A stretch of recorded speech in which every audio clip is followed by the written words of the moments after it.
Bonjour et bienvenue au JT du siècle en ce samedi 27 mars.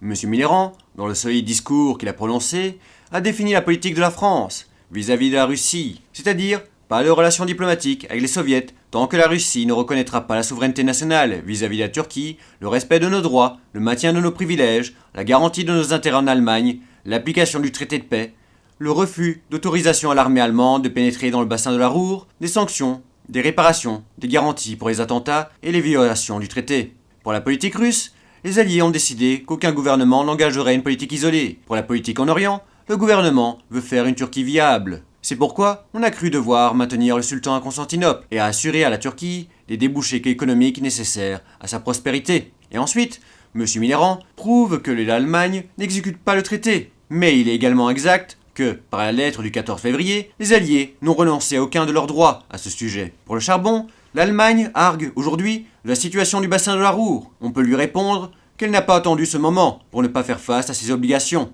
Pour les armements, au 10 mars, aucun matériel de guerre n'a été livré aux commissions de contrôle. Les Allemands ont prétendu qu'ils avaient procédé eux-mêmes à la destruction, en dehors de tout contrôle, ce qui est impossible à vérifier. Et il y a plus grave, c'est la série des attentats dont ont été victimes nos soldats et officiers au cours du mois de mars. M. Mitterrand poursuit, les demandes d'excuses et de réparation seront envoyées à l'Allemagne. Et concernant le coup d'État militaire, le nouveau gouvernement allemand avait demandé la permission d'envoyer des troupes supplémentaires dans le bassin de la Ruhr, à cause des troubles qui avaient été signalés. Les Alliés ont refusé, en invoquant les articles qui interdisent, dans la zone neutre, la présence permanente ou temporaire de troupes, en plus des forces de police fixées par le protocole. M. Mitterrand ajoute, la France n'est pas un pays de haine et de vengeance, elle n'est, hélas, que trop portée à l'oubli. Ce qu'elle réclame, c'est la justice, mais cette justice, elle la réclame impérieusement. C'était le JT du siècle, l'info de notre histoire.